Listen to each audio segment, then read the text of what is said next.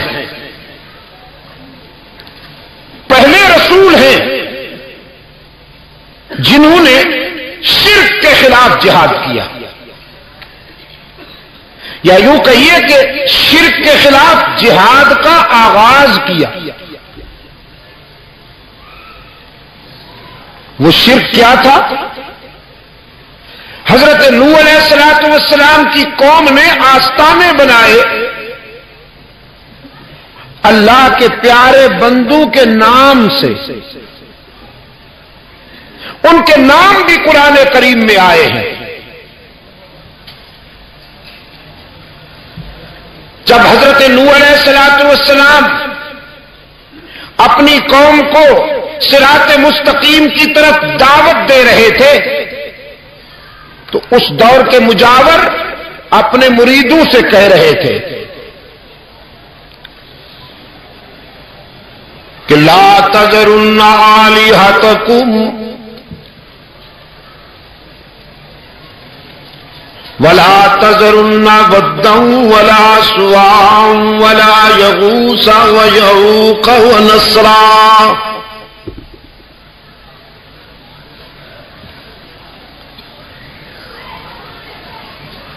حضرت نوح علیہ الصلوۃ والسلام کی دعوت کے مقابلے میں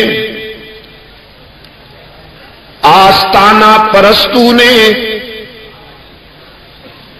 اپنے حلقے میں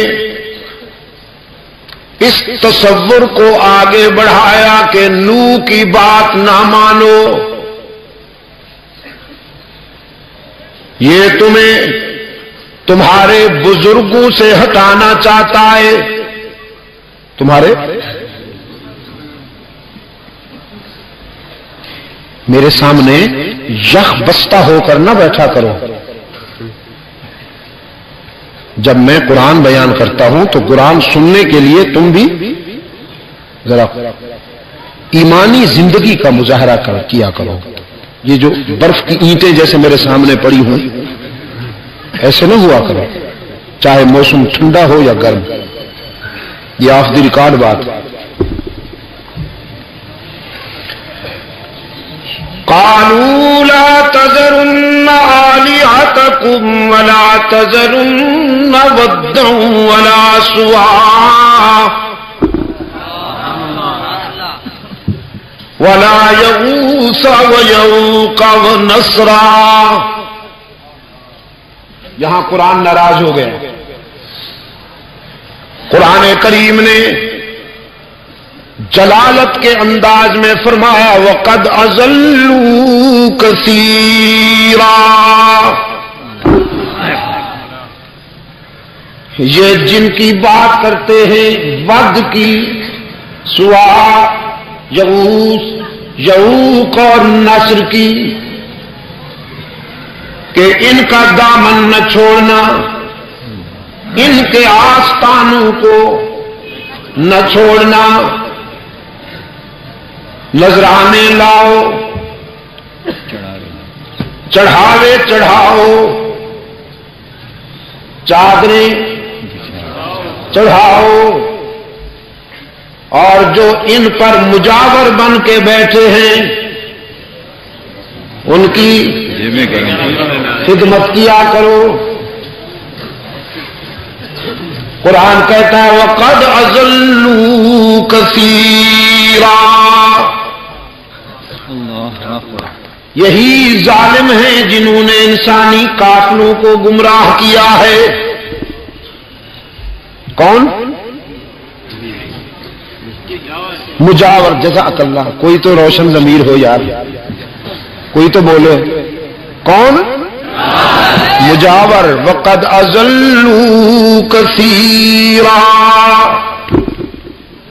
انہوں نے ہر دور میں انسانی قافلوں کو لوٹا اور گمراہ کیا، مالی منفعت کے لیے، نذرانے بٹورنے کے لیے، استحصال کرنے کے لیے، مذہب کے نام پر استحصال۔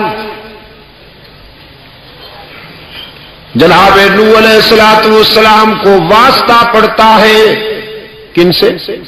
مجاوروں سے، آستانہ پرستوں سے۔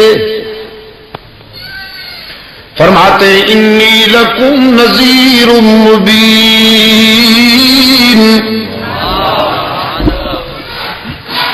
میں اللہ کی طرف سے تمہارے کرتوتوں کے نتیجے میں خطرناک انجام سے ڈرانے والا بن کے آیا ہوں۔ انی لکم نذیر مبین، تمہارے آستانہ پرستی اور قبر پرستی کے نتیجے میں جو ہلاکت خیز انجام سامنے آنے والا ہے اس سے ڈرانے کے لیے آیا ہوں۔ تو لوگوں نے پوچھا کہنا کیا چاہتے ہیں آپ کا ٹارگٹ کیا ہے، آپ کا ہدف کیا ہے؟ آپ کسی نئے آستانے کی طرف لے جانا چاہتے ہیں کہ انہیں نہ دو مجھے نذرانہ دو؟ فرمایا لا اسألکم علیہ اجرا، بالکل نہیں، میں تم سے کچھ لینے کے لیے نہیں آیا، میں تو تمہیں رشد و ہدایت کی دولت دینے کے لیے آیا ہوں۔ اور ٹارگٹ یہ ہے اللہ تعبدوا الا ایاہ، کہ عبادت میں اللہ کے ساتھ کسی کو شریک نہ بناؤ، عبادت میں سجدوں میں، رکوع میں، قیام میں، دعا و پکار میں اللہ کے ساتھ کسی کو شریک نہ بناؤ۔ انہوں نے کہا یہ تو اللہ کے پیارے ہیں، یہ ود، سوا، یغوث، یعوق اور نصر، یہ اللہ کے پیارے تھے، اولیاء تھے، ولی تھے، ولی اللہ کے ولی تھے۔ ہم کوئی اللہ کے دشمنوں کے در پہ تو نہیں جاتے، ہم تو اس کے پیاروں کے در پہ جاتے ہیں۔ نوح علیہ السلام نے فرمایا اللہ کے بندوں کے در پہ جاؤ تو انسان بن کر جاؤ، عابد بن کر نہ جاؤ۔ انسان کے در پر انسان بن کر جاؤ، عابد بن کر صرف اللہ ہی کے در پہ جاؤ۔ انہوں نے کہا آخر یہ بھی تو اللہ کے پیارے ہیں، انہیں بھی اللہ نے مقام دیا، بہت کچھ دیا ہے جی، اللہ کے پیارے ہیں یہ بھی۔ نوح علیہ السلام نے فرمایا پیارے تو ہیں اللہ کے، لیکن اس کے اختیار میں اور اقتدار میں شریک نہیں۔ تو میرا خیال میں یہ ثابت کرنے میں کامیاب ہو گیا ہوں کہ قوم نوح نے اللہ کے دشمنوں کی پوجا نہیں کی، اللہ کے پیاروں کی پوجا کی۔ نصارا نے حضرت عیسیٰ علیہ السلام کو معبود مانا، کیا معبود مانا، ابن اللہ مانا، خدا کا پیارا سمجھ کر یا خدا کا دشمن سمجھ کر۔ یہودیوں نے عزیر کو اللہ کا بیٹا سمجھا، دشمن سمجھ کر یا اللہ کا پیارا سمجھ کر، پیارا سمجھ کر۔ سرکار دو عالم صلی اللہ علیہ وسلم نے اس لیے اپنی امت سے فرمایا جب مجھ سے محبت کرنا تو ہوش میں رہنا، بارڈر کراس نہ کر جانا، حدیں پار نہ کر جانا، جب مجھ سے محبت کرنا تو ہوش میں رہنا، مجھے اللہ سے نہ ملانا، اللہ کے حقوق میں مجھے شامل نہ کرنا، ہر جگہ موجود ہونا کس کی شان ہے؟ اللہ ہی کی شان ہے۔ مسجود ہونا کس کی شان ہے؟ معبود ہونا کس کی شان ہے؟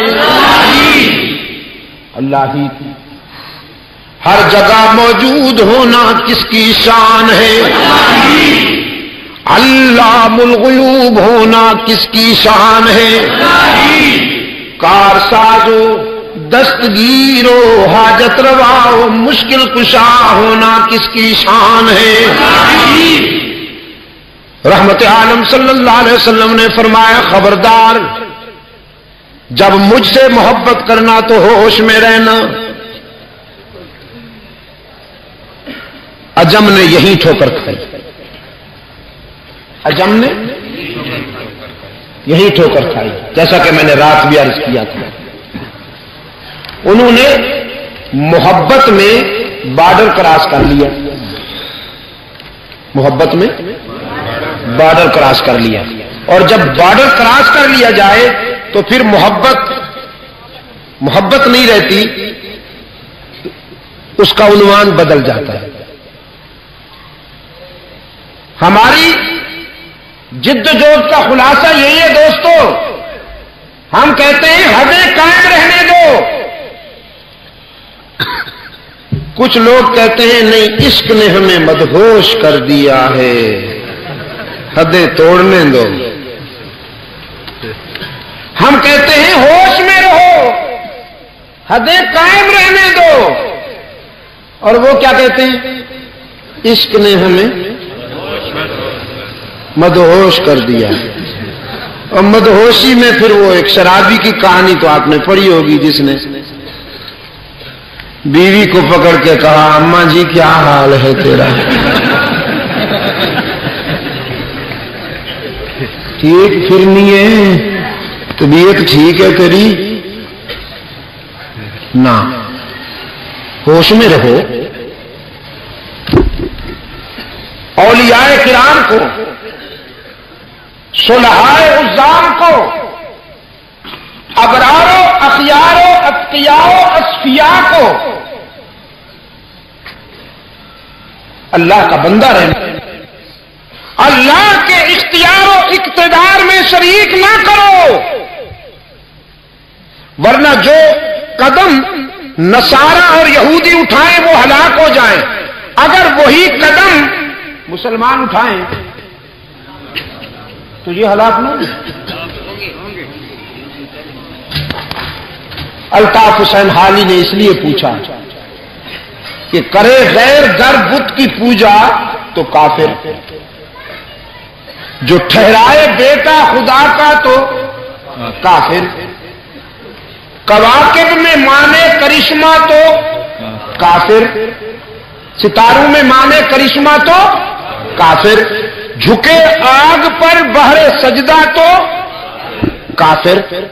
یہ تو ہوئے سب کافر، مگر مومنوں پر کھلی ہیں یہ راہیں، پرستش کریں شوق سے جس کی چاہیں، نبی کو جو چاہیں خدا کر دکھائیں، ولیوں کا رتبہ نبی سے بڑھائیں،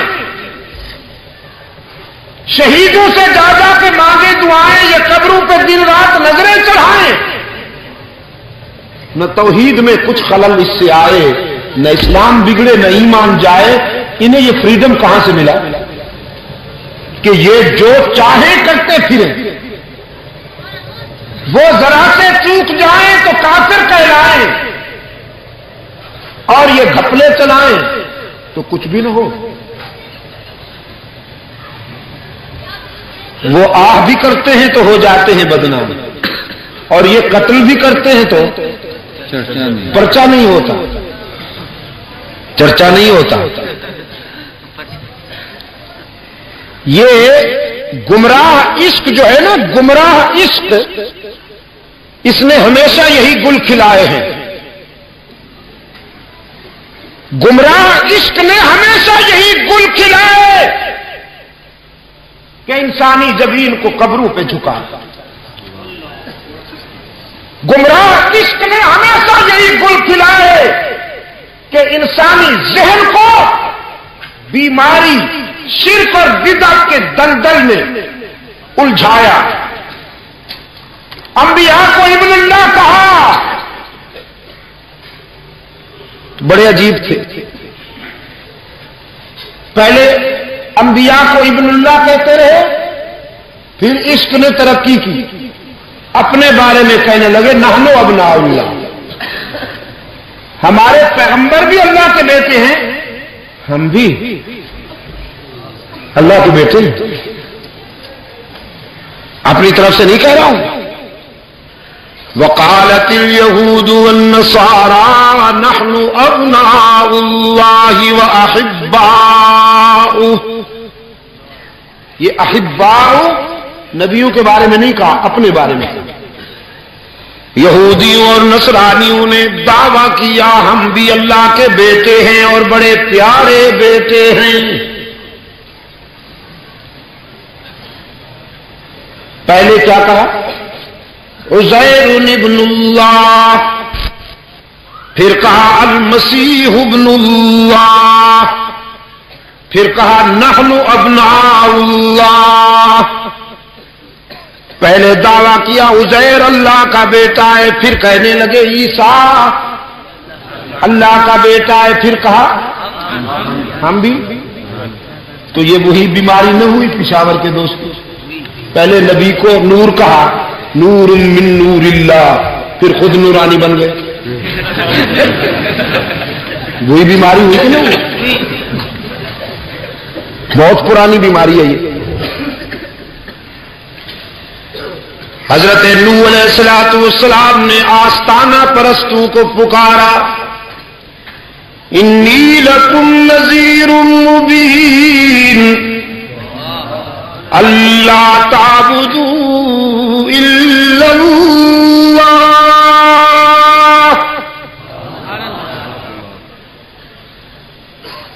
میں تمہارے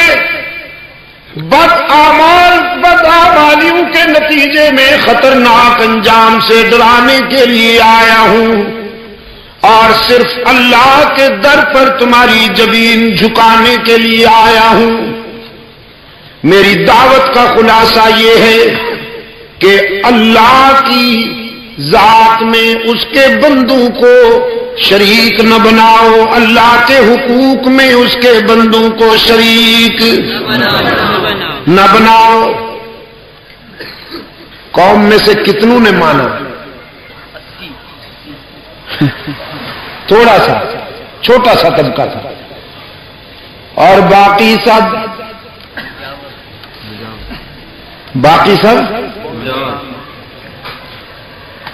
آستانہ پرست.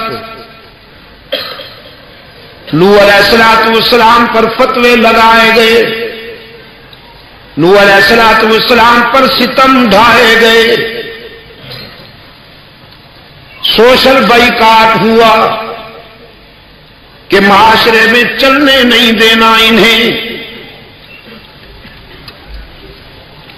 قرآن پاک نے دعوت نوح کی جھلک دی، فرمایا رب انی دعوت قومی لیلا ونہارا فلم یزدہم دعائی الا فرارا. تو گواہ ہے میرے رب، میں نے تیرا پیغام تیرے بندوں تک پہنچانے میں دن رات ایک کر دی.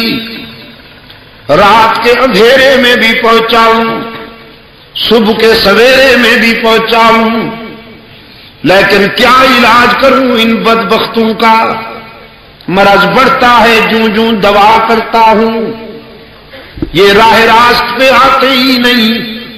ایسی لت پڑ گئی ہے کم بختوں کو، ایسا چسکا پڑ گیا ہے کم بختوں کو.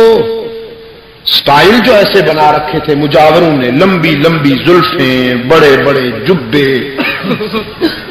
اوڑھی ہوئی چادریں، یوں سکڑ کے چلنا، دور سے یوں معلوم ہوتا تھا جیسے جنت کے اجارہ دار آ رہے ہیں، تو عام لوگ بیچارے مفتون ہو جاتے تھے۔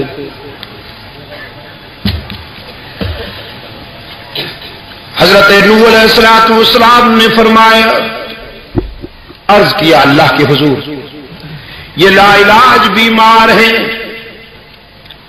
لا تذر علی الارض من الکافرین دیارا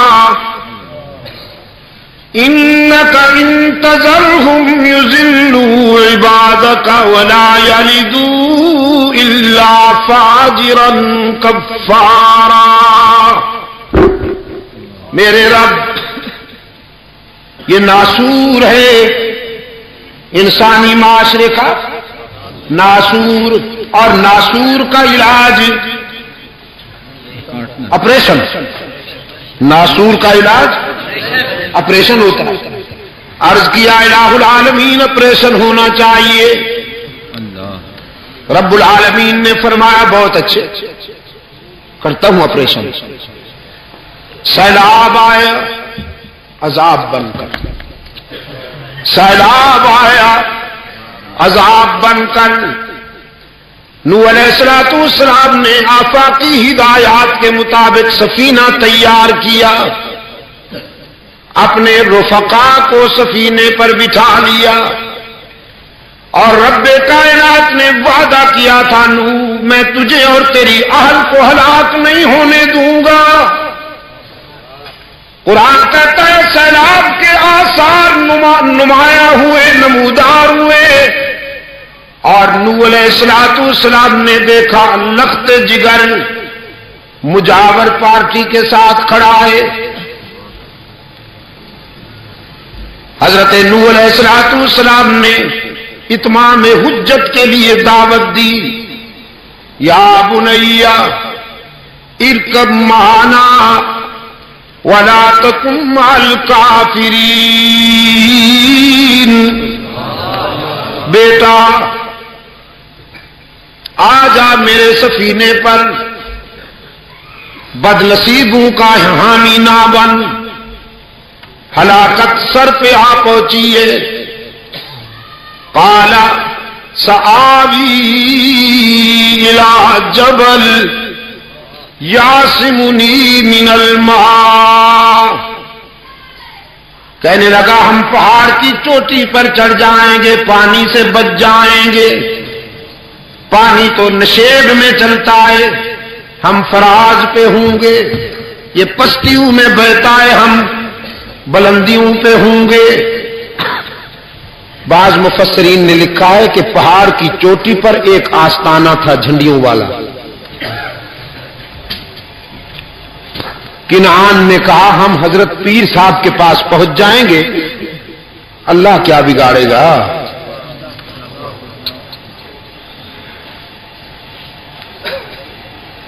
باغ ڈور تو حضرت صاحب کے ہاتھ میں ہے،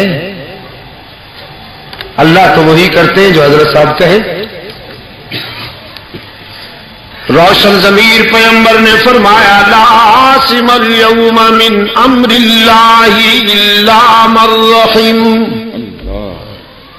لخت جگر، آج جو پانی آ رہا ہے وہ آ نہیں رہا، بھیجا جا رہا ہے، پستیوں سے پہلے بلندیوں پہ پہنچے گا، نشیب سے پہلے فراز پہ پہنچے گا۔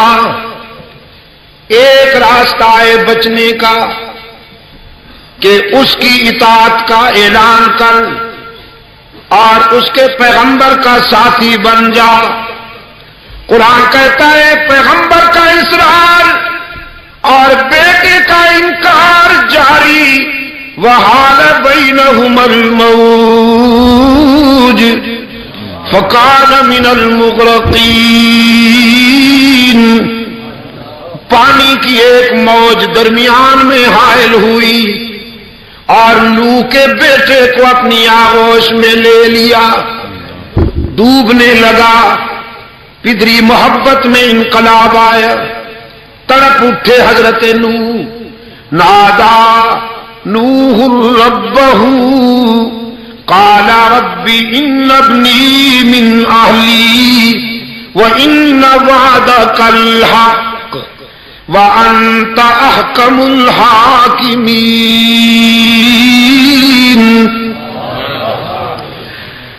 نوح علیہ السلام نے اپنے رب کے حضور اپیل دائر کی، الہ العالمین دیکھ میرا بیٹا ہلاک ہونے لگا ہے، اور تیرا وعدہ تھا کہ میری آل میں سے کسی کو ہلاک نہیں کرے گا، تو پھر اپنا وعدہ سچا کرنا۔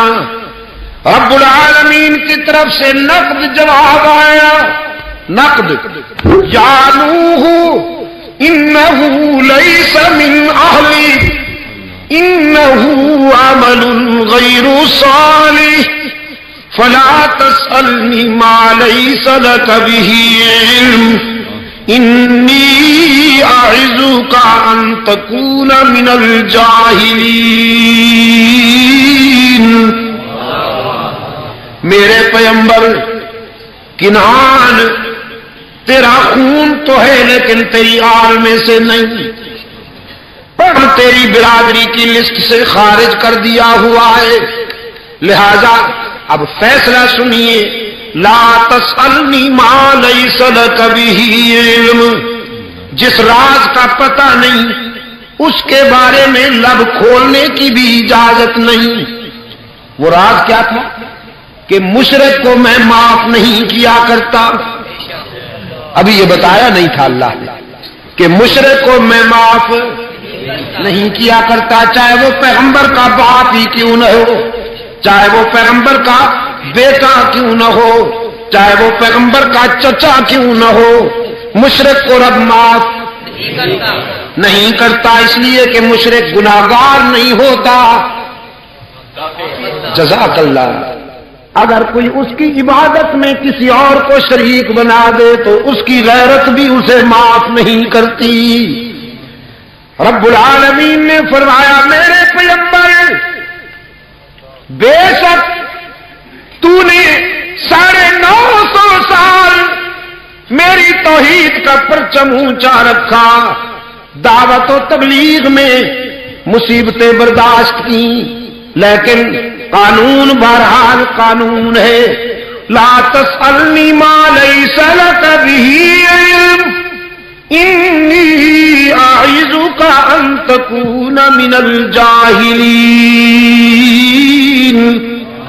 مشرک کے لیے سفارش مت کرو، مشرک کے لیے اپروچ مت کرو، روکتا ہوں، اور اگر میرے روکنے کے بعد پھر بھی آپ نے مشرک بیٹے کے لیے سفارش کی، لب کشائی کی، تو نبوت چھین کر تجھے بھی اسی گروپ میں کھڑا کر دیا جائے گا۔ غیرت کا معاملہ ہے کہ نہیں؟ دیکھا آپ نے، قرآن کہتا ہے حضرت نوح علیہ السلام کانپ اٹھے، فرمایا انی اعوذ بک ان اسألک ما لیس لی بہ علم الا تغفر لی وترحمنی اکن من الخاسرین۔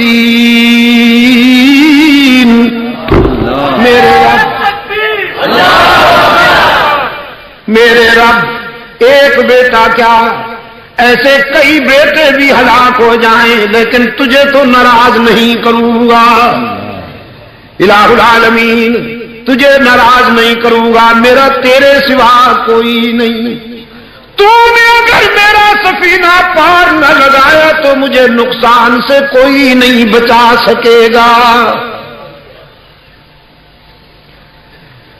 دو مسئلے حل ہو گئے حضرت نوح علیہ السلام کی دعوت و تبلیغ کی روشنی میں، دو مسئلے حل ہو گئے۔ یہ دو زاویوں پہ میرے دوست ہیں، بلکہ 3 زاویوں پہ، کسی طرف دیکھنے میں کمی رہے تو معذرت۔ مسئلے کتنے حل ہو گئے بھائی؟ 2 مسئلے حل ہو گئے۔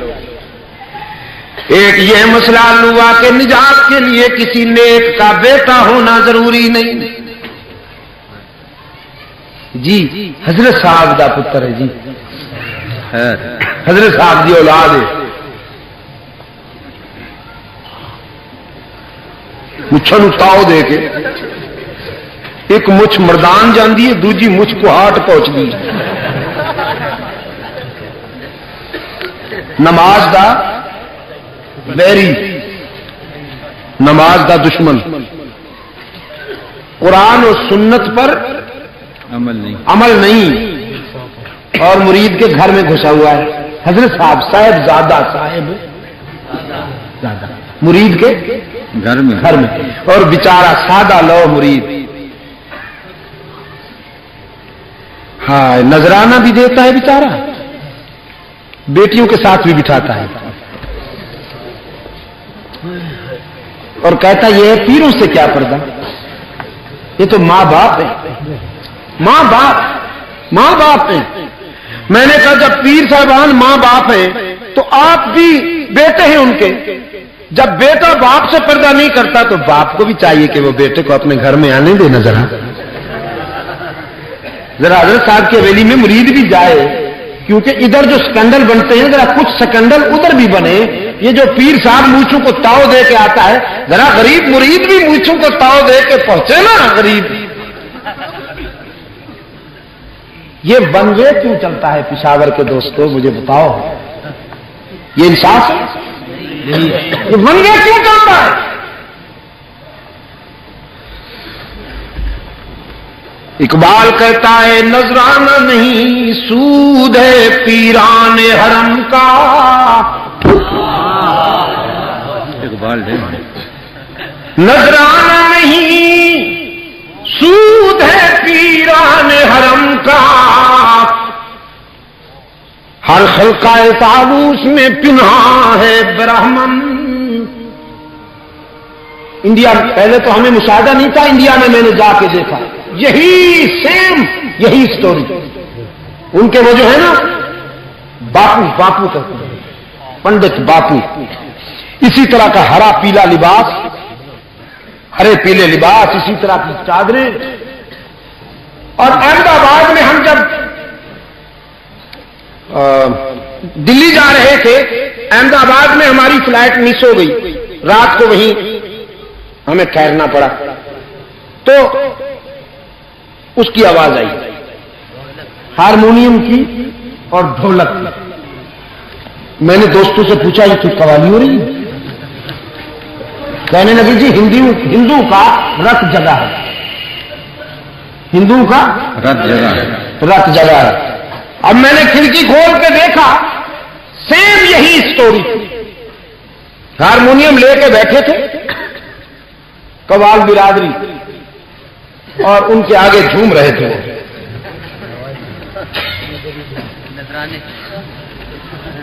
بارش ہو رہی تھی سکوں کی اور نوٹوں کی میں نے کہا تو ان فنکاروں نے یہ وہاں سے سیکھا ہے مال کمانے کا یہ ڈھنگ ان سے سیکھا میرے عزیز دوستو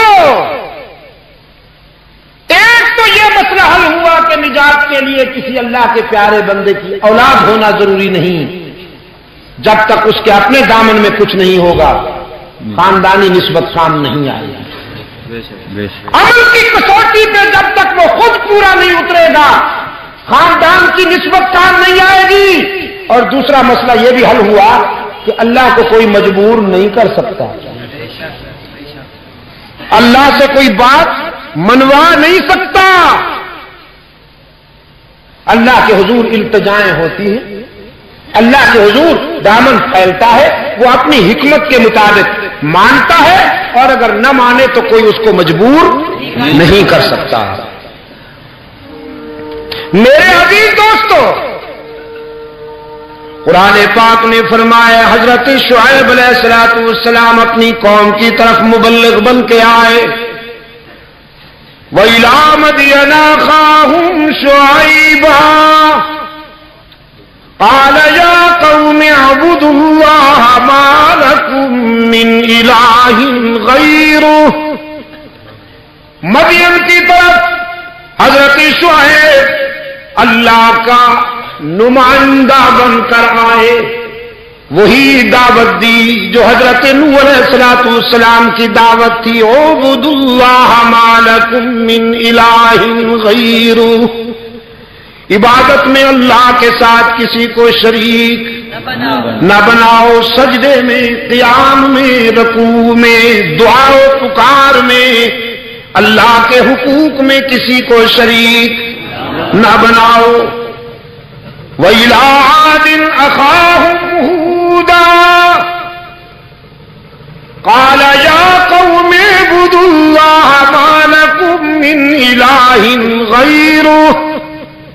قوم عاد کی طرف حضرت ہود مبلغ حق و صداقت بن کر آئے، ان کی دعوت بھی یہی تھی، اعبدوا اللہ ما لکم من الہ غیرہ۔ وَإِلَىٰ ثَمُودَ أَخَاهُمْ صَالِحًا قَالَ يَا قَوْمِ اعْبُدُوا اللَّهَ مَا لَكُم مِّنْ إِلَٰهٍ غَيْرُهُ۔ سمود اللہ مَا لَكُم مِّنْ إِلَٰهٍ غَيْرُهُ۔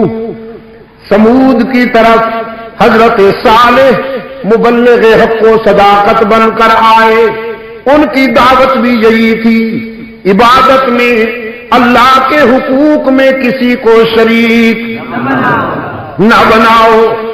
رب العالمین نے اپنے محبوب کو دعوت فکر دیتے ہوئے فرمایا، وَاذْكُرْ فِي الْكِتَابِ إِبْرَاهِيمَ إِنَّهُ كَانَ صِدِّيقًا نَبِيًّا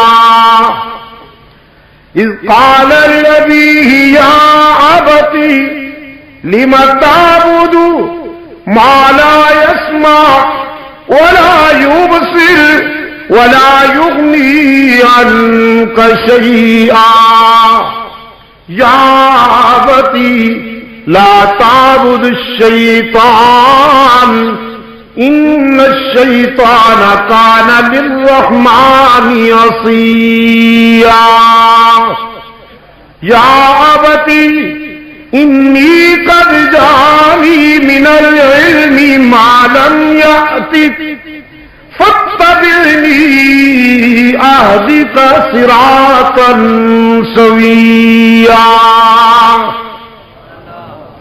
میرے پیغمبر قرآن کے آئینے میں اپنے دادا ابراہیم کے حسن و جمال کا نظارہ کیجئے، وہ ہمارا سچا دوست تھا۔ اللہ نے خود فرمایا کہ ابراہیم ہمارا سچا دوست تھا۔ اور پشاور والوں، دوستی میں یہی ہوتا ہے، نہ کچھ دینا پڑتا ہے کچھ لینا ہوتا ہے۔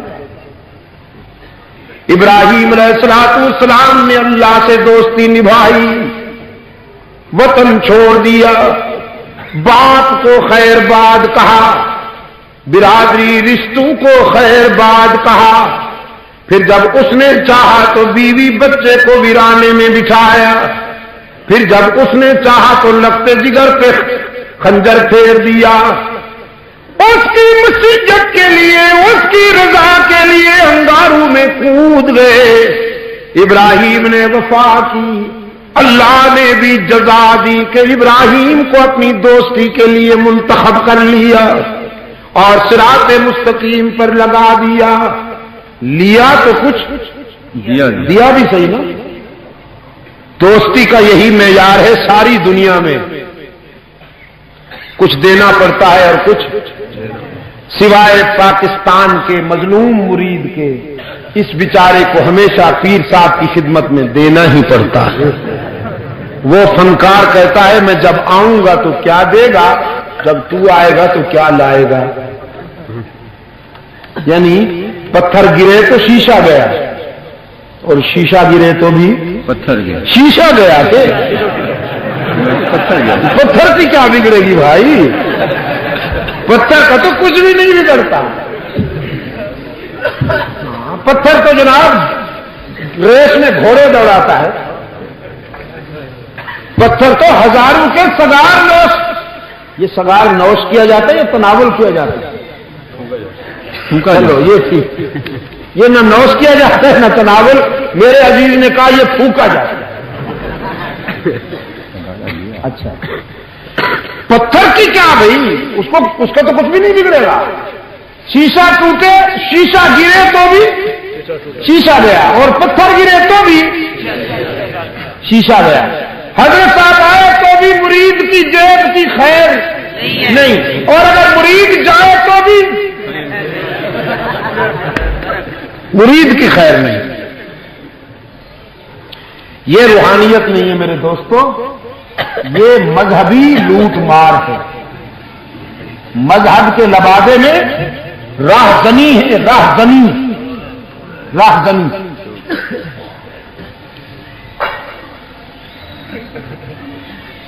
سندھ کے ڈاکوں سے اللہ بچائے اس قوم کو، ڈاکو کہیں کا بھی ہو، بہرحال وہ ڈاکو ہوتا ہے، اللہ محفوظ رکھے اسے، وہ پنجاب کا ہو، بلوچستان کا ہو، سندھ کا ہو، ہمارے سرحد کا جہاں کا بھی ہو، اللہ اس سے محفوظ رکھے۔ مذہب کے لبادے میں وہ ڈاکہ ڈالے یا دوسرے کسی لبادے میں ڈالے، لیکن میں کہتا ہوں کہ جو ڈاکہ ڈاکو کے لبادے میں ڈالتا ہے وہ بہادر ہے، مذہب کے لبادے میں جو ڈاکہ ڈالتے ہیں یہ بزدل ہے۔ سلیمان علیہ الصلوۃ والسلام کی عدالت میں ایک پرندے نے دعویٰ کیا کہ سر میرے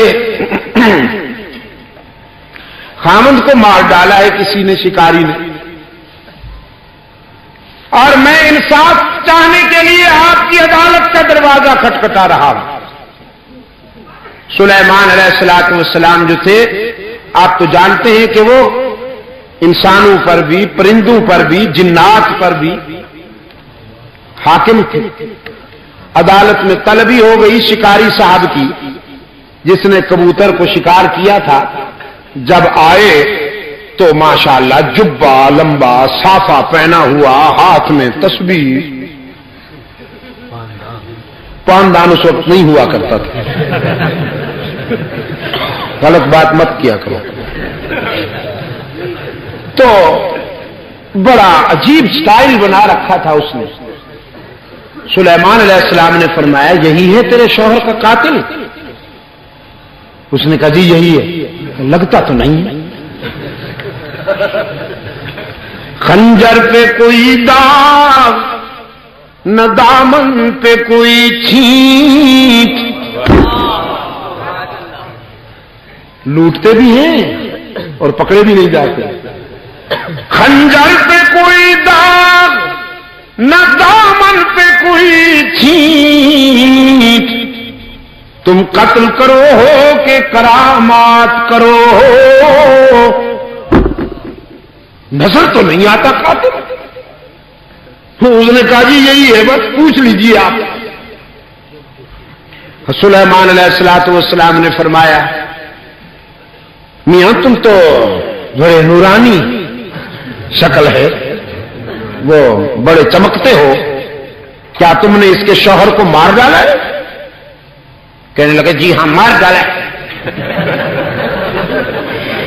اس لیے کہ یہ حلال ہے، ان کا کھانا حلال ہے، تو میں نے حلال سمجھ کے اس کو شکار کیا ہے۔ بڑا چونکہ معقول جواب تھا، حضرت سلیمان علیہ الصلوۃ والسلام نے کبوتری کی طرف دیکھا کہ کیا بھائی مطمئن ہوئے ہو تم جب حلال بنائے گئے ہو تو تمہارا شکار کیا، اس میں کون سی غلط بات تھی؟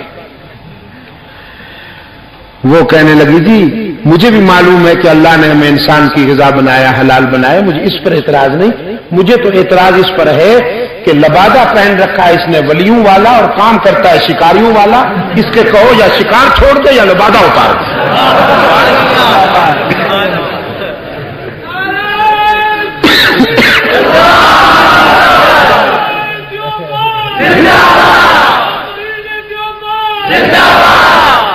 میرے عزیز دوستو، یہ اصل میں مذہب کے لبادہ میں جو لوٹ مار ہوئی ہے اور ڈاکہ زنی ہوئی ہے، اس نے نئی نسل کو مایوس کیا۔ آپ یقین کیجیے ابھی پچھلے دنوں میں بلوچستان کے دورے پہ وہاں تربت کی طرف گیا ہوا تھا ختم نبوت کانفرنس میں. وہاں چونکہ زگری فتنہ چل رہا ہے اور ہم نے اس کے تعاقب میں وہاں پر اللہ کے فضل و کرم کے ساتھ آواز بلند کی. بہت بڑی تعداد میں وہاں نوجوان آ کر مجھ سے ملے, وفد لے آئے, کہنے لگے کہ ہم مسلمان گھرانوں میں پیدا ہوئے ہیں, ہم مسلمان ہیں, لیکن کیا اسلام کی یہی تعبیر قابل عمل ہے جو اس ملک میں پیش کی جا رہی ہے, اور بالخصوص گدی نشینوں نے جو اسلام کی تعبیر عملاً پیش کر رکھی ہے, کیا اسلام کا معیار یہی ہے کہ ایک ساتھ گدی پر بیٹھے ہوئے ہیں, نذرانے بٹور بٹور کر کروڑ پتی ہو گئے ہیں, ان کے گھوڑے انٹرنیشنل ریس میں حصہ لیتے ہیں اور وہ کروڑوں کے سگار پیتے ہیں, پتہ نہیں کیا کچھ کرتے ہیں, اور دوسری طرف مرید ہے بیچارہ, اسے نان زمین نہیں ملتا, اس کے بیمار بچوں کو علاج نہیں ملتا, اس کے بچوں کو تعلیم نہیں ملتی, اور حضرت صاحب کی پانچوں گھی میں ہے. پھر وہ مرید سے کہتا ہے یہ تو مقدر کے فیصلے ہیں کہ تو غریب ہے میں امیر ہوں. کیا تقدیر یہی ہے؟ میں نے اس کو کہا یہ تقدیر نہیں ہے. ان نوجوانوں سے کہا یہ ایکسپلائٹ کیا جا رہا ہے مذہب. آپ کا کیا خیال ہے, تقدیر اسی کو کہتے ہیں؟ پیر صاحب اور مرید کے درمیان میں پلیٹ پڑی ہے اور اس میں وہ رکھا ہے, گھی ڈالا جاتا ہے, پلیٹ کا جھکاؤ حضرت صاحب کی طرف ہے, گھی کدھر جائے گا؟ جدھر جھکاؤ ہوگا. اب مرید سے کہتا ہے گھی تو ہم نے درمیان میں ڈالا تھا, لیکن یہ مقدر کی بات ہے کہ سارا گھی میری طرف چلا آیا, تیرا علاقہ تو خشک ہے. عزیز نوجوانوں, میں آپ کے دل و دماغ پر دستک دیتا ہوں, آپ کے ضمیر کو جج بناتا ہوں. خدا کے لیے مجھے بتائیے یہ تقدیر ہے؟ تقدیر کے جلوے دیکھنے ہیں تو پلیٹ کو سیدھا کیجیے ذرا, پھر گھی ڈالیے, پھر پتہ چلے گا تقدیر کیا جلوے دکھاتی ہے. انگریز بے ایمان جاتے جاتے یہاں پر ان آستانوں اور گدی نشینوں کو معاشی خوشحالی دینے کے پالیسی پر معاشی پلیٹ کا جھکاؤ کر کے چلا گیا تاکہ مسلمانوں میں جذبہ جہاد نہ رہے. مسلمانوں کو میدان سے ہٹانے کے لیے قبرستان کی طرف متوجہ کیا تاکہ ان میں کوئی شاہ اسماعیل شہید پیدا نہ ہو سکے, ان میں کوئی محمود حسن نہ بن سکے, ان میں کوئی ولی اللہ اور مجدد الفسانی نہ بن سکے. اس نے آستانوں کو فروغ دیا. آج بھی آپ دیکھتے ہیں بزرگوں کی قبر پر چادر چڑھانے کے لیے بڑے بڑے لوگ جاتے ہیں. ہاں جی, ہاں پتہ نہیں کیا کون کون جاتا ہے. صدر تو ہمارا بہت ہی رنگیلا ہے جی, آپ کس کی بات کرتے ہیں نور سے, وہ تو ہر, یہ بتاؤ کہ کہاں نہیں جاتا. ہاں ریلوے بھی پہنچ جاتا ہے, مسجد میں بھی پہنچ جاتا ہے, ادھر بھی چلا جاتا ہے, وہاں باہر جاتا ہے تو مندر کا گھنٹہ بھی کھٹکھٹاتا رہتا ہے. اور رقیبوں سے بھی رسم و راہ مجھ سے بھی شناسائی, رقیبوں سے بھی رسم و راہ مجھ سے بھی شناسائی, ادا سرکار کی اپنی سمجھ میں تو نہیں آئی. سب کو خوش کر رہا ہے, سب کو, لیکن پالیسی ہے یہ. مغربی سامراج یہی پالیسی دے کے گیا ہے کہ گدیوں کو آرگنائز کرو, آستانوں کو آرگنائز کرو تاکہ لوگوں میں جذبہ جہاد باقی نہ رہے. اور مجاہدین کے خلاف کیا کرو؟ پراپگنڈا کرو. ایک مستقل ٹیم لگا دی جو کردار کشی کر رہی ہے شاہ اسماعیل شہید کی, کردار کشی کر رہی ہے محمود حسن کی, کردار کشی کر رہے ہیں ان مجاہدین حق آگاہ کی, سید عطا اللہ شاہ بخاری کی, مولانا داود غزنوی کی رحمت اللہ علیہ اجمعین, کہ جنہوں نے برے صغیر میں انگریز کے اقتدار کی بنیادیں ہلا کر رکھ دی.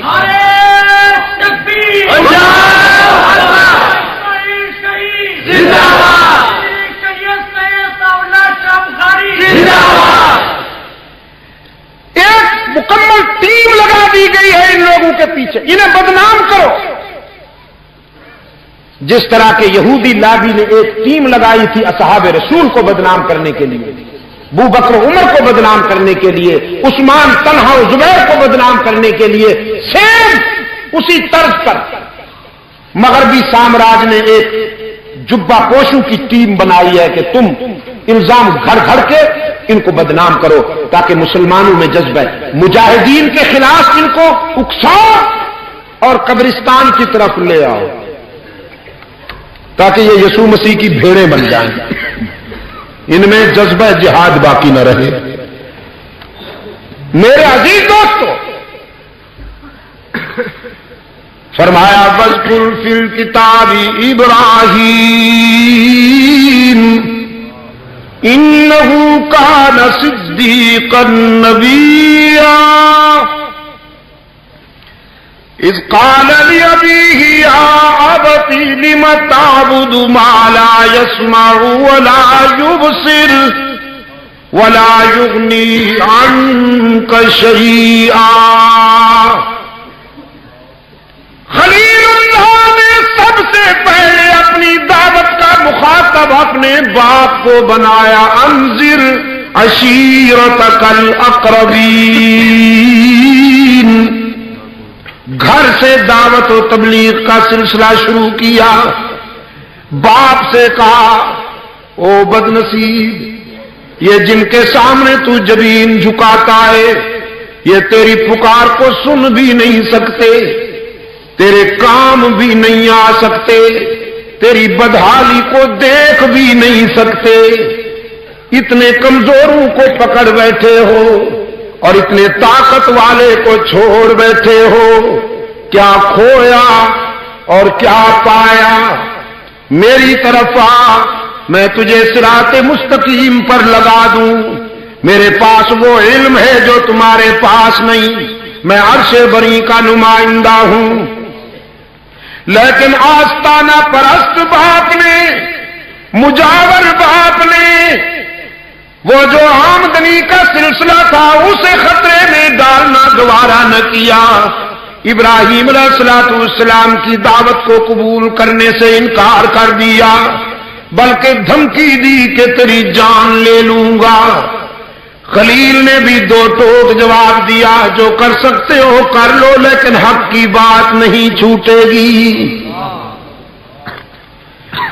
دعوت و تبلیغ کا خلاصہ ابراہیم کا بھی یہی تھا، اعبدوا اللہ ما لکم من الہ غیرہ۔ حضرت یوسف علیہ السلام جیل کی تنہائیوں میں بیٹھے ہیں، نوجوان خواب عرض کرتے ہیں یوسف ہمارے خوابوں کی تعبیر بتائیے۔ حسن کا بادشاہ، ہاں حسن کا بادشاہ یوسف کہتا ہے تعبیر بعد میں، پہلے ذرا تبلیغ ہو جائے۔ یا صاحب السجن ارباب متفرقون خیر ام اللہ الواحد القہار۔ میرے جیل کے ساتھیوں، پہلے یہ بتاؤ سر جھکانے کے لیے کئی آستانے چاہیے یا اللہ ہی کا در؟ انسانی زمین کی نیاز مندیوں کے لیے کون مسجود ہے؟ عبادت کے لیے کون معبود ہے؟ ہر جگہ کون موجود ہے؟ علام الغیوب کون ہے؟ کارساز، دستگیر اور مشکل کشا کون ہے؟ عزت دینے والا کون ہے؟ رزق دینے والا کون ہے؟ ارباب متفرقون خیر۔ یہ جو آستانے سجے ہوئے ہیں، یہ جو مجاور بیٹھے ہوئے ہیں، مست قلندر سب کچھ اندر، دمادم، نہ دھوکہ نہ غم، کمائیں گے احمق کھائیں گے ہم.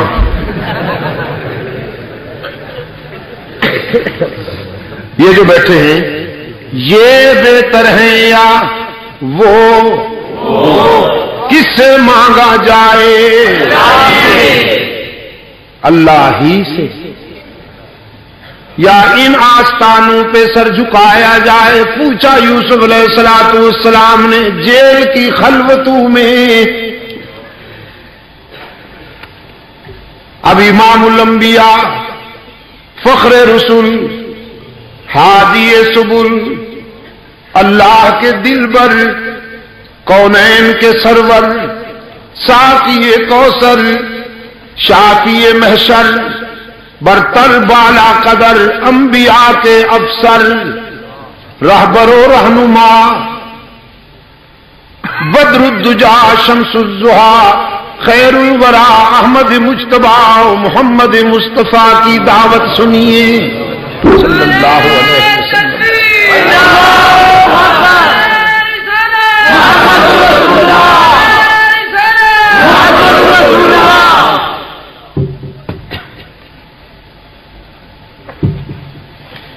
سرکار دو عالم صلی اللہ علیہ وسلم کی دعوت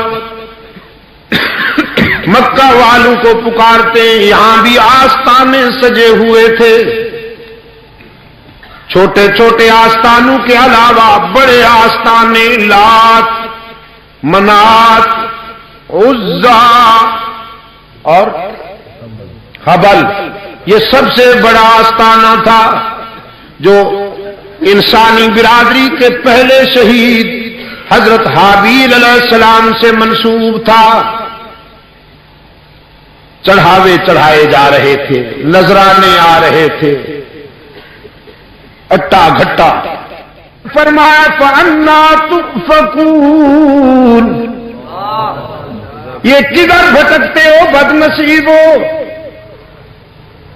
مکہ کے مجاور کہنے لگے مَا نَعْبُدُهُمْ إِلَّا لِيُقَرِّبُونَا إِلَى اللَّهِ زُلْفَىٰ. ہم ان کو خدا نہیں سمجھتے بلکہ سفارشی مانتے ہیں. یہ اللہ کے پیارے ہیں، ہم گناہگار ہیں. یہ اللہ سے قریب ہیں، ہماری سنتا نہیں، ان کی ٹھکراتا نہیں، ہماری ان کے آگے ان کی. یہ ابھی ایک دوست نے مجھے لکھا ہے، اوہو یہ بیچاری تو کچل گئی. لکھا ہے کہ رحمت عالم صلی اللہ علیہ وسلم اعلان رسالت تو 40 سال بعد کیا. 40 سال تک آپ کس دین پر تھے؟ اور یہ پوچھا ہے کہ اسلام سے پہلے لوگ کس دین پر تھے؟ میرے عزیز، میں کئی مقامات پر یہ بات کہہ چکا ہوں، شاید آپ نے نہیں سنی تو عرض کر دوں کہ اسلام سے پہلے مکہ والے اپنے آپ کو دین ابراہیمی پر سمجھتے تھے. نام لیوا سے دین ابراہیمی کا. لیکن اس میں انہوں نے شرک کے جراثیم ڈالے اور شرک میں مبتلا ہوئے تو دین ابراہیمی سے ہٹ چکے تھے. رحمت عالم صلی اللہ علیہ وسلم، جیسا کہ میں کئی مقامات پر یہ عرض کر چکا ہوں، بچپن سے وصال تک اللہ کی حفاظت میں رہے. حضور اکرم صلی اللہ علیہ وسلم کی حیات طیبہ کا ہر لمحہ سچائی پر ہی آپ نے شراب پی، الیاذ باللہ، نہ کبھی آپ نے ان کے رسوم اور بدعات میں شرکت کی. بچپن، لڑکپن، جوانی اور اعلان رسالت تک آپ کی پوری زندگی پاکیزگی، تطہیر اور تقدس کا سرچشمہ نظر آتی ہے.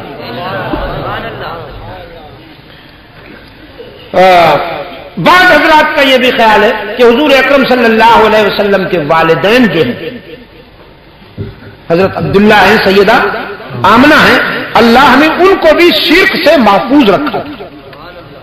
اللہ نے ان کو شرک سے محفوظ رکھا تھا، چونکہ وہ شرک سے محفوظ گئے ہیں تو اللہ کی رحمت کے وہ بھی حقدار یا مستحق ہو سکتے. اس لیے ایک بات خاص طور پر ذہن میں رکھیے کہ اگر اللہ کے پیارے بندوں کی قبروں پر جھنڈیاں لگانا، چادریں چڑھانا اللہ کی خوشنودی کا باعث بنتا اور یہ طریقہ اللہ کو پسند ہوتا تو سب سے پہلے سرکار دو عالم صلی اللہ علیہ وسلم اپنے والد عبداللہ کی قبر پہ جھنڈیاں بھی لگاتے، چادر بھی چڑھاتے، اور اگر عبداللہ کی قبر پر نہ چڑھاتے تو اپنے دادا ابراہیم علیہ الصلوۃ والسلام کی قبر پر جھنڈیاں بھی لگاتے اور چادر بھی چڑھاتے. لیکن حضور اکرم صلی اللہ علیہ وسلم کی حیات طیبہ میں ایسا کوئی عمل نہیں ملتا، ایسی کوئی دلیل نہیں ملتی، نہ صحابہ کرام کی زندگیوں میں ایسی کوئی بات ملتی ہے. قبرستان میں جانے کا حکم ہے اسلام میں کہ قبرستان میں جایا کرو. حضرت عثمان بن عفان رضی اللہ تعالی عنہ سے کسی نے عرض کیا کہ امیر المومنین کچھ شباب ہے، حالات موضوع ہیں، تو تکبر نفس آ گیا ہے، ذرا غرور آ گیا ہے، کوئی ایسا وظیفہ بتائیے کہ میں عاجزی، تواضع اور انکسار سے قریب رہوں. حضرت عثمان رضی اللہ تعالی عنہ نے فرمایا کسی اور وظیفے کی کیا ضرورت ہے، روزانہ قبرستان چلے جایا کرو، روزانہ نہیں تو ہفتے میں ایک بار چلے جایا کرو، ہفتے میں ایک بار نہیں تو مہینے میں ایک بار چلے جایا کرو، قبرستان میں جا کے دیکھا کرو کیسے کیسے حسینوں کی مٹی پلید ہو رہی ہے. وہ عبرت کی جا تھی، قبرستان عبرت کی جا تھی، تماشا نہیں تھا. اور اب بنا دیا گیا ہے، ہاں اب تو منڈیاں بن گئے ہیں، میلے لگتے ہیں میلے. اور پاکستان کی بد کردار عورتیں، سنا ہے کہ وہاں سندھ میں ایک وہ ہے آستانہ ہے، گرم پیر اور گرم، یا اللہ دو اچھا ہے، یہ تو دو اچھا، پیر ہی کیا کم گرم ہوتا ہے کہ پھر گرم بھی ہے، ثم گرم ثم گرم. یا اللہ محفوظ رکھے. تو وہاں پر جاتی ہیں بد کردار عورتیں پاکستان کی، اور سنا ہے کہ وہاں وہ کچھ ہوتا ہے کہ میں اس مسند پر بیٹھ کر بیان نہیں کر سکتا، میری زبان، میری شرافت مجھے اجازت نہیں دیتی، میرا ضمیر مجھے اجازت نہیں دیتا کہ میں وہ ڈیٹیل آپ کے سامنے رکھوں. طبلہ سرنگی کی تھاک پر وہاں بزرگان دین کو خراج پیش کیا جاتا ہے ناچ ناچ کر. اور جیسا کہ میں نے آپ کو عرض کیا، یہ ہو بھی رہا، کرایا جا رہا ہے، پالیسی کے تحت ہو رہا ہے. اور اگر یہ جرم ہے تو اس کی سزا دو طبقوں کو ملے گی. ایک ان علماء کو جو یہ سب کچھ جانتے ہیں اور چپ بیٹھے اس ظلم کے خلاف بولتے نہیں ہیں، حشر میں ان کو اللہ کے سامنے جواب دہی کرنی ہوگی. حق تعالی کے سامنے ان سے پوچھا جائے گا کہ یہ ظلم ہو رہا تھا اور تم چپ تھے. اور دوسرا، مسند اقتدار پر بیٹھنے والے ہمارے ان دوستوں سے پوچھا جائے گا کہ جو اسلام کا نام لیتے ہیں اور اسلام کی روح پر یہ کند چھری چلائی جا رہی ہے. سرکار دو عالم صلی اللہ علیہ وسلم نے پکارا مکہ والوں کو، یہ کہاں جاتے ہو تم آستانوں کی طرف؟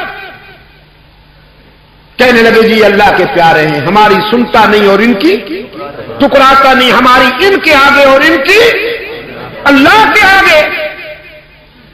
سرکار دو عالم صلی اللہ علیہ وسلم نے فرمایا یہی تو بھول ہے تمہاری، تم کہتے ہو گناہگاروں کی سنتا نہیں، اور میں یقین دلانے آیا ہوں کہ وہ اپنے در پہ آنے والے کو مایوس کرتا نہیں. براہ راست پکارو، ساری دنیا سے کٹ کر، ساری دنیا کو چھوڑ کر اس سے رشتہ جوڑو. ساری دنیا کو چھوڑ کر اس سے رشتہ جوڑو، سب کو چھوڑ کر رب کے در پہ آؤ، آنسو بہاؤ، دامن پھیلاؤ، معافی ضمیر اس کے حضور پیش کرو۔ دنیا کا کوئی تعلق اور کوئی رشتہ تمہارے اتنا قریب نہیں ہوگا جتنا اس کا لطف و کرم تمہارے قریب ہوگا۔ بگڑے مکہ والے، بگڑ گئے جس کو صادق کہتے تھے، جس کو امین کہتے تھے، بگڑ گئے، کہنے لگے تو ہماری آمدنی روکنا چاہتا ہے، بغیر کچھ کیے سالانہ میلے پر اتنے نذرانے آ جاتے ہیں کہ پورا سال رنگینیوں میں گزرتا ہے، اور تو ہماری آمدنی روکنا چاہتا ہے۔ ایسا کرو، جیو اور جینے دو، اپنا عقیدہ چھوڑو نہیں اور ہمیں چھیڑو نہیں، اپنا عقیدہ چھوڑو نہیں اور ہمیں چھیڑو نہیں۔ یہ فلسفہ آج بھی بیان ہوتا ہے، یہ فلسفہ آج بھی بیان ہوتا ہے، اپنی بات چھوڑو نہیں اور دوسرے کو چھیڑو نہیں، یعنی کنویں میں کتے کی لاش پڑی رہنے دو، بس پانی کے ڈول کھینچتے رہو، قیامت تک اگر آپ کنویں سے پانی کھینچتے رہیں قیامت تک پاک نہیں ہوگا، وہ نکالنا ضروری ہے، پھر اصلاح ہوگی، کوشش ہوگی اگر آپ کی تو اصلاح ہوگی، ادروائز آپ کھینچتے رہیے قیامت تک کنواں پاک نہیں ہوگا۔ شرک ایسی بیماری ہے دوستو، ایسی غلاظت ہے کہ جس معاشرے میں شرک کی غلاظت موجود ہو، افتراق پھیلے گا، انتشار پھیلے گا، قومی وحدت تار تار ہوگی۔ میرا دعویٰ ہے مسلمان جب تک شرک و بدعت کی بیماری سے محفوظ تھے، ان میں وحدت تھی، ان میں یگانگت تھی، ان میں اتحاد تھا، اور جب ان کی سوسائٹی میں شرک و بدعت کے جبہ پوش جراثیم گھس آئے، انتشار آ گیا، افتراق آ گیا، اضطراب آ گیا، آج ان میں اتحاد نظر نہیں آتا، ایک دوسرے کو گریبان کو پکڑ رہے ہیں، اور اب تو ماشاءاللہ یہ فرقے صرف فرقے نہیں رہے، مستقل سیاسی تحریک بن چکے ہیں۔ آپ نے پچھلے دنوں پڑھا ہوگا ایک بیان، ہمارے ہاں ایک نامراد سیاستدان ہیں اور انشاءاللہ تا زندگی نامراد ہی رہیں گے، انہوں نے کہا تھا نا کہ ہم انتخابات یا رسول اللہ کا نعرہ لگا کر جیتیں گے، یا رسول اللہ کے نعرے پر ہم انتخاب جیتیں گے۔ اور شاید آپ کو یاد ہو، میں نے یہاں بھی، کراچی میں بھی اور لاہور اور پورے ملک میں نمائندہ اجتماع میں میں نے کہا تھا آپ کی یہ خام خیالی ہے مولوی صاحب، محمد الرسول اللہ، محمد الرسول اللہ ایسی انرجی ہے، ایسی طاقت ہے کہ ملت اسلامیہ اسی انرجی اور اسی طاقت کے بل بوتے پر انشاءاللہ اس سرزمین پر ایک دن قرآن کا نظام عدل لانے میں بھی کامیاب ہو جائے گی اور باطل تحریکوں کی سرکوبی میں بھی کامیاب ہو جائے گی۔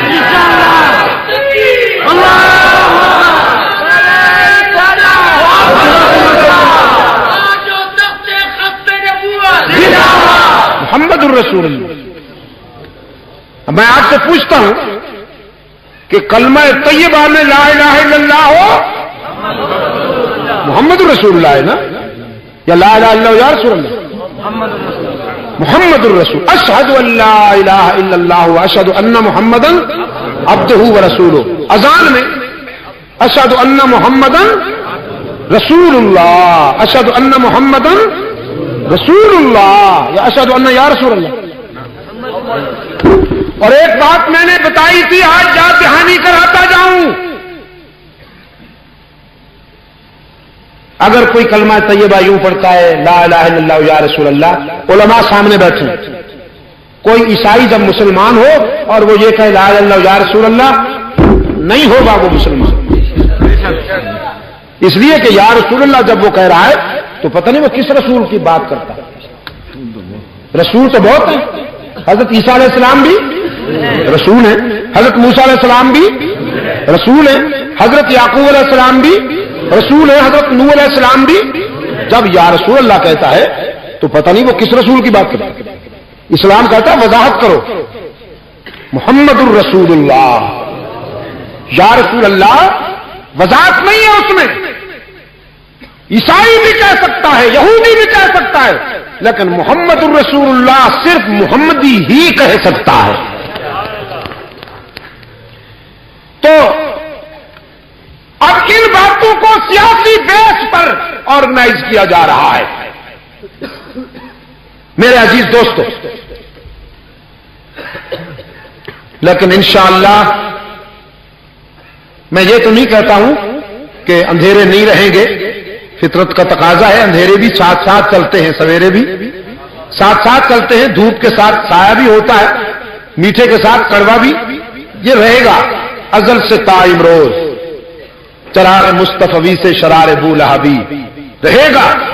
لیکن مجھے اللہ کی رحمت پر یقین ہے کہ صداقت کا پرچم اونچا رکھنے والے ہر دور میں زندہ رہے ہیں، اس دور میں بھی ہیں، اور انشاءاللہ جب تک یہ نظام کائنات چل رہا ہے، رحمت عالم صلی اللہ علیہ وسلم کا پیغام پورے شباب اور جوانی کے ساتھ دنیا انسانیت کے سامنے پیش ہوتا رہے گا۔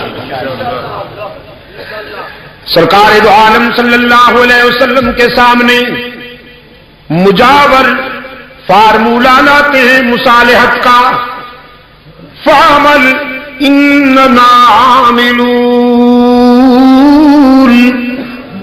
آپ اپنی توحید بیان کیجئے، ہمیں میلے ٹھیلے کرنے دیجئے، ہمیں مت چھیڑیے، آپ اپنے فیلڈ میں رہیے، ہمیں اپنے فیلڈ میں مال کمانے دیجئے، اپنی بات چھوڑو نہیں، دوسرے کو چھیڑو نہیں۔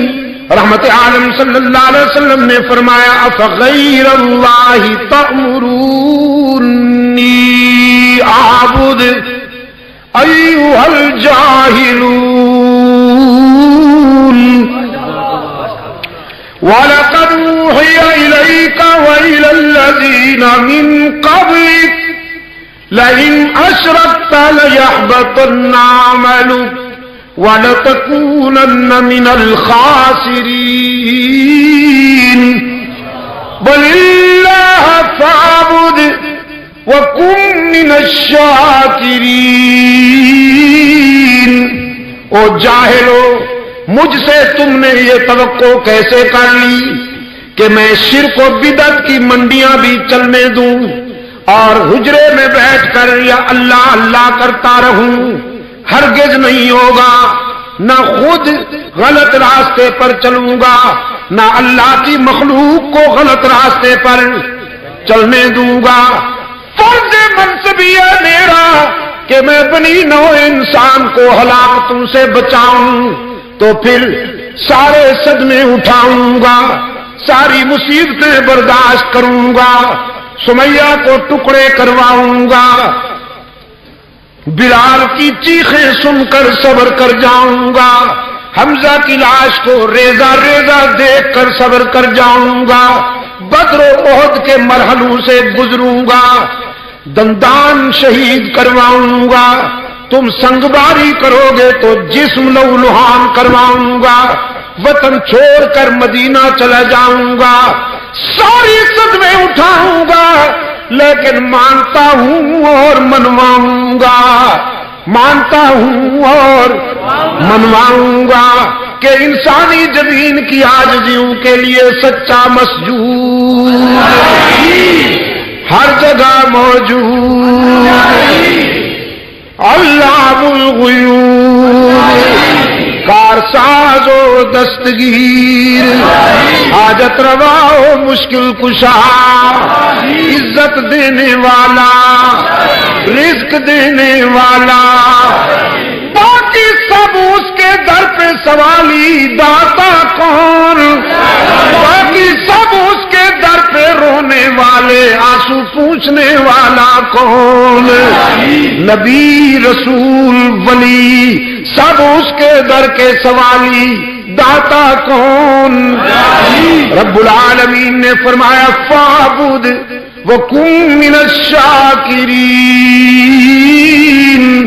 میرے محبوب تو وفا کر میں جزا دوں گا۔ الہ العالمین وفا کی توفیق بھی تجھ سے مانگتا ہوں، لیکن دنیاوی زندگی کے سفر میں کچھ دوستوں کی بھی ضرورت ہوا کرتی ہے، کچھ ہم نواؤں کی بھی ضرورت ہوا کرتی ہے۔ یہ پورا معاشرہ ہے، ان سے میں تنہا ٹکراؤں گا۔ رب العالمین نے فرمایا نہیں میرے محبوب، تجھے دوست بھی مہیا کروں گا۔ یہ لیجئے، عرب معاشرے میں فراست، شرافت اور دیانت کے امتیازی نشان تیرے قدموں میں بھیجتا ہوں۔ یہ لو ابو بکر آ رہا ہے، یہ تیرا یار بنے گا، وفادار بنے گا، رضاکار بنے گا۔ سفر میں، حضر میں، مکہ میں، مدینہ میں، غار میں، بازار میں، دکھ میں، سکھ میں، مسکراہٹوں میں، آنسو میں، بدر میں، احد میں، جہاں تو ہوگا ابو بکر ہر جگہ صداقت کی، وفاؤں کی شمع ہاتھ میں لیے تیرے ساتھ ساتھ ہوگا۔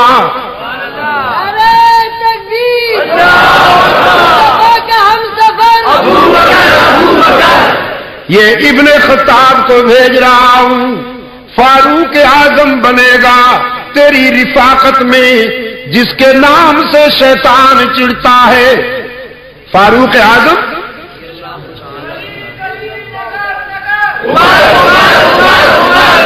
دوست میں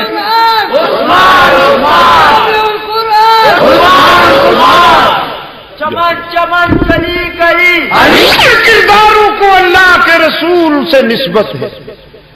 وہ کردار ہماری متاع عزیز ہے، ہمارے فکر و نظر میں سرمایہ افتخار ہے۔ جن کرداروں کو اللہ کے رسول سے نسبت ہے صلی اللہ علیہ وسلم، اہل سنت و جماعت ان سب سے محبت کرنا جزو ایمان سمجھتے ہیں۔ علی بھی ہمارا ہے، حسنین بھی ہمارے ہیں، خالد بھی ہمارا ہے، عمرو بن عاص بھی ہمارا ہے، سعد بن ابی وقاص بھی ہمارا ہے، فاروق بھی ہمارا ہے، عثمان بھی ہمارا ہے، صدیق بھی ہمارا ہے۔ مجھ سے آج کل کسی نے پوچھا یہ سپاہ فاروق اعظم آپ نے بنائی ہے کیوں؟